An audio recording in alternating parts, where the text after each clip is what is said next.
வணக்கம். எங்கள் சேனலை சப்போர்ட் பண்ண அனைத்து நல்லவங்களுக்கும் நன்றிங்க. இந்த வீடியோவை பார்க்கும் நிறைய பேர் நல்ல அனுபவம் உள்ளவங்களாகவும் குறைஞ்ச நேரத்தில் எளிதாக சமைக்கக்கூடிய திறமை உள்ளவங்களாகவும் இருப்பீங்க. இந்த வீடியோ உங்களுக்கெலாம் யூஸ்ஃபுல்லாக இருக்கும்னு நம்புகிறேன். ஒரு புளிக்குழம்பை வச்சுக்கிட்டு எப்படி 3 விதமான உணவுகள் சீக்கிரமாக செய்யலான்றதை இதில் பார்ப்போம். வாங்க வீடியோக்குள்ளே போகலாம். முதலில் புளிக்குழம்பு செய்கிறதுக்கு ஒரு சிறிய உருண்டை புளி எடுத்துக்கணும். அது கூட ஒரு சின்ன அளவு கட்டி பெருங்காயமும் எடுத்துகிட்டு ரெண்டையும் வெந்நீரில் ஊற வைக்கணும். ஒரு 15 நிமிஷம் ஊற வச்சா போதும்.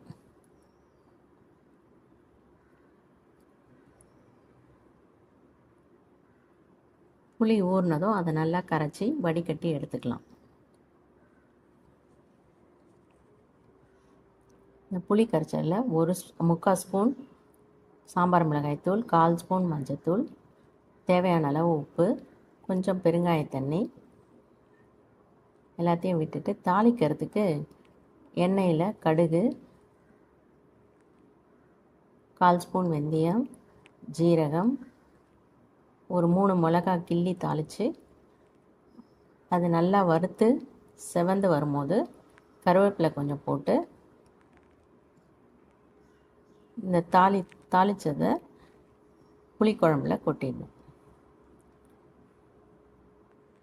இந்த குழம்ப சிறிது நேரம் கொதிக்க வைக்கணும். நல்லா கொதித்து வரும்போது வெல்லம் ஒரு சின்ன துண்டு போட்டு ஓரளவுக்கு கெட்டியாக வரும்போது புளிக்குழம்பை ஆஃப் பண்ணிடலாம். இந்த புளிக்குழம்பை வச்சு நம்ம முதல் ரெசிபி புளியோதரை ரெசிபி பண்ண போகிறோம். அதுக்கு நல்லெண்ணெயை விட்டு அதில் கடுகு, கடலைப்பருப்பு, அதுக்கப்புறம் வேர்க்கடலை, இது ஓரளவுக்கு செவந்து வந்ததும் அரை உளுந்து, அதுக்கப்புறம் ஜீரகம் 1 ஸ்பூன்,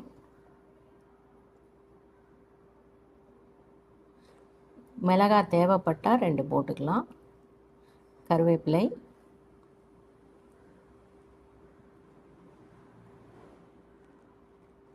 அதுக்கப்புறம் புளிக்குழம்பு ஒரு 2 டேபிள் ஸ்பூன் இல்லை இருக்கிற புளிக்குழம்பை விட்டுக்கலாம்.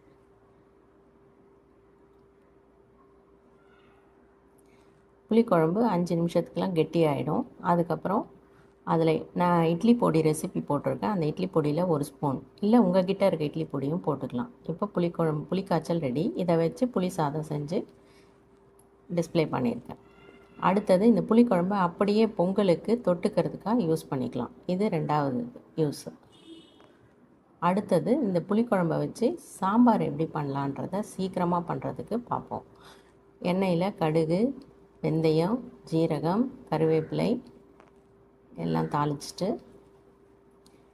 ஒரு கைப்பிடி சின்ன வெங்காயம்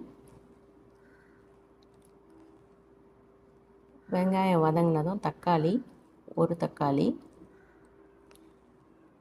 அதுக்கப்புறம் 1 ஸ்பூன் சாம்பார் மிளகாய்த்தூள், அதை லேசாக பரட்டிட்டு ஒரு முருங்கைக்காய் அரிஞ்சது போட்டிருக்கேன். அதுக்கப்புறம் இது வேக வைக்கிறதுக்கு பருப்பு வேக வச்ச தண்ணி கொஞ்சம் விட்டு கூட சாதாரண தண்ணியும் ஊற்றி வேக வைக்கணும்.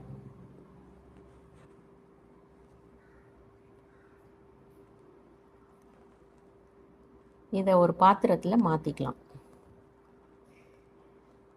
இப்போ காய் நல்லா வெந்து வந்திருக்கு. இப்போ புளிக்குழம்பு நம்மளுக்கு தேவையான அளவுக்கு ஊற்றிக்கலாம். ஊற்றிட்டு 2 நிமிஷம் கொதித்தாலே போதும். அதுக்கப்புறம் தேவையான பருப்பை போட்டு பெருங்காய தண்ணி இருந்தால் ஊற்றலாம், வாசனையாக இருக்கும். அதையும் ஊற்றி ஒரு கொதி வந்த அப்புறம் உப்பு தேவையான அளவு போட்டுக்கலாம். ஏற்கனவே புளிக்குழம்புல உப்பு இருக்கும்.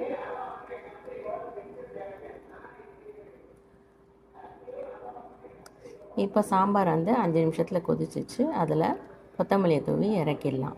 இதில் பருப்பு கம்மியாக இருக்குது, இன்னும் கொஞ்சம் பருப்பு போட்டால் நல்லாயிருக்கும் சாம்பார். இப்போ இதே மாதிரியே காரக்குழம்பும் பண்ணலாம். சாம்பார் மாதிரியே.